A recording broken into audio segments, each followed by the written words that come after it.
Your food bill in October is already decided. Not by you, not by the store. It was decided by something that happened 5 weeks ago, and almost nobody has connected the dots yet. Right now, most people are staring at the gas pump thinking that's the problem. It's not. The gas pump is just wave 1. There are 4 more coming, each one bigger, each one more invisible than the last. And the scariest part? Your brain is specifically wired to miss all of them. I'm Sean. By the end of this video, you'll know exactly what's coming, when each wave hits, and the 5 moves that separate the people who come out ahead from everyone else still wondering what happened. A military conflict between the US, Israel, and Iran shut down the Strait of Hormuz, a 21-mile stretch of water that carries roughly 20% of the world's oil supply. Normal traffic through that strait, 130 ships per day. By mid-March, 0.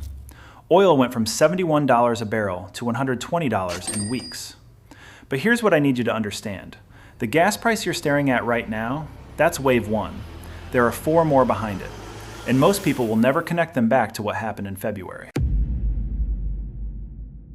To make this real, I want to follow 3 people through all 5 waves.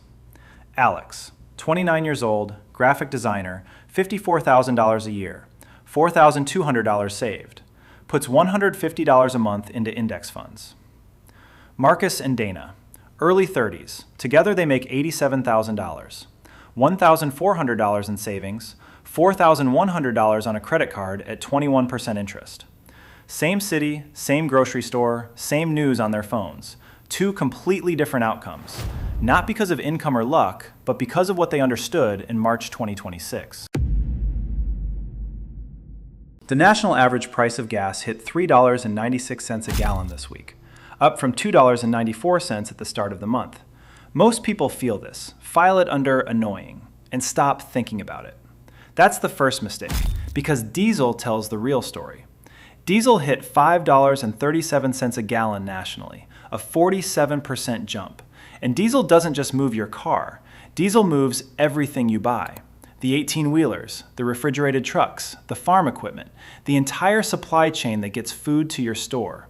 When diesel goes up, everything it carries gets more expensive. That's not a theory, that's just how it works. For Alex, this is $47 more a month on her commute. She noticed. She cut the $6.80 drive-through coffee. For Marcus and Dana, same $47. They haven't changed anything, because on its own, it feels manageable. And that's exactly the trap. Your brain looks at each problem separately. Gas is annoying, fine. Groceries are up a bit, fine. Each thing feels small enough to ignore. But wave 1 isn't the problem. Wave 1 is the disguise for what's behind it. Wave 2, groceries. And this one is already moving. You just can't see it yet. Diesel doesn't just move cars, it moves food. Refrigerated trucks run on diesel. They deliver everything perishable, and you can't stockpile strawberries for 6 months while waiting for fuel to get cheaper. Before all this, grocery prices were rising about 2.4% a year. Beef, coffee, sugar, all already going up. Now add a 47% diesel spike on top of that.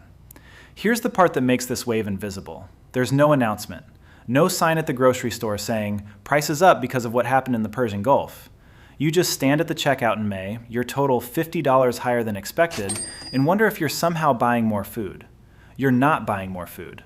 When the cause and the effect are weeks apart, your brain doesn't connect them. It just invents other reasons. I must be overspending. Things are just expensive now. That's just how it is. That's how you pay more and never understand why. Alex already cut her $68 meal kit subscription. She knows what's coming. For Marcus and Dana, this wave shows up like a mystery. And mysteries don't get solved. They just quietly become the new normal. Wave 3, and this one has a timer. Here's what almost nobody is talking about. The main ingredient in fertilizer is natural gas, and 1/3 of the world's fertilizer shipments pass through the Strait of Hormuz, which is closed. Fertilizer prices jumped 50% in weeks. Here's the problem. Farmers are planting right now. What goes in the ground this spring determines what's on shelves in the fall. You won't feel this wave in April, you'll feel it in October. No announcement, no explanation. Apples just cost more, and by then, nobody will remember why. This is the wave that shows the real gap, not between rich and poor, but between people who see the connection and people who only see what's right in front of them. Alex is already looking at a chest freezer. Marcus and Dana will tell their friends in October, groceries are insane right now. Their friends will agree. Nobody will know why. Before waves 4 and 5, a quick reality check. Waves 1 through 3 hit everyone, no exceptions. But 4 and 5, that's where it gets personal. Here's the uncomfortable part. Right now your brain is telling you, probably won't affect me that much. That feeling is normal, and it's about to get expensive. Wave 4, airfare. Your summer trip already costs more. Jet fuel surged more than 60% after the strait closed. Fuel is the single biggest cost for airlines, 25 to 33% of everything they spend. Analysts are projecting 15 to 30% higher fares for summer travel. June and July take the biggest hit. Here's the key difference from groceries. Airlines lock in fuel costs months ahead. Those higher prices don't come back down quickly, even if oil drops next week.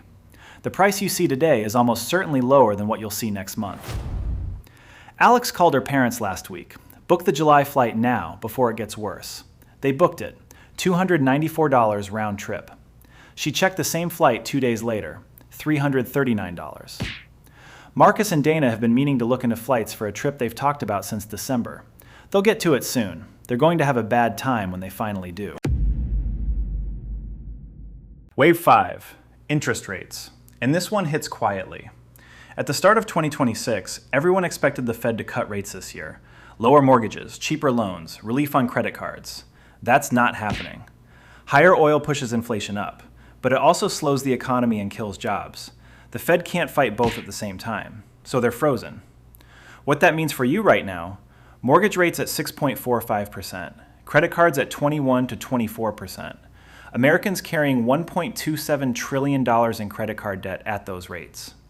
But here's the part that will cost most people the most money, and it has nothing to do with any of those numbers.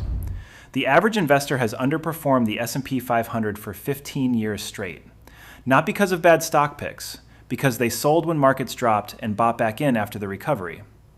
7 of the 10 best days in the market happened during downturns.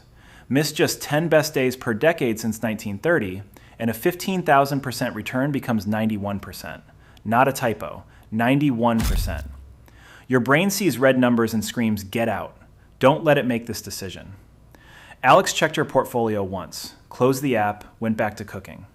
Marcus opened his 401k, felt sick, and hasn't looked since. Same position today, completely different position in 10 years. So, what do you actually do? 1. Move your emergency fund to a high-yield savings account. These are paying 4.0 to 4.2% right now, 10 times the national average. The Fed isn't cutting rates anytime soon. Do this today, not someday. 2. If you're carrying credit card debt at 21%, attack it. Paying off that balance is mathematically the same as earning a guaranteed 21% return, tax-free. You can't buy that anywhere. 3. Do not stop investing. Do not touch what you already have. Don't be that person who stops now and misses the recovery. Keep your automatic contributions running. Walk away, let it work. 4. If you have summer travel planned, book flights now. Not this weekend, today. 5. Remember, October is coming. You can't stop it, but you can stop being blindsided by it.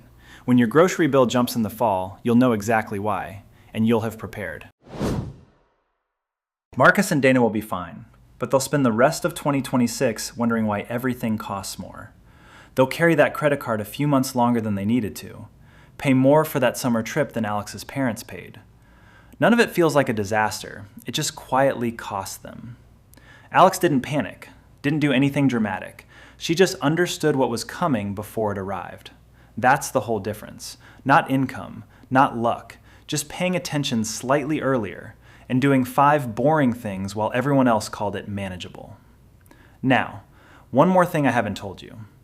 Everything we covered assumes this conflict wraps up soon, but there's a scenario where it doesn't, where the strait stays closed into summer, where October looks mild compared to what comes next. That scenario has a number, and that number changes everything. That's the next video.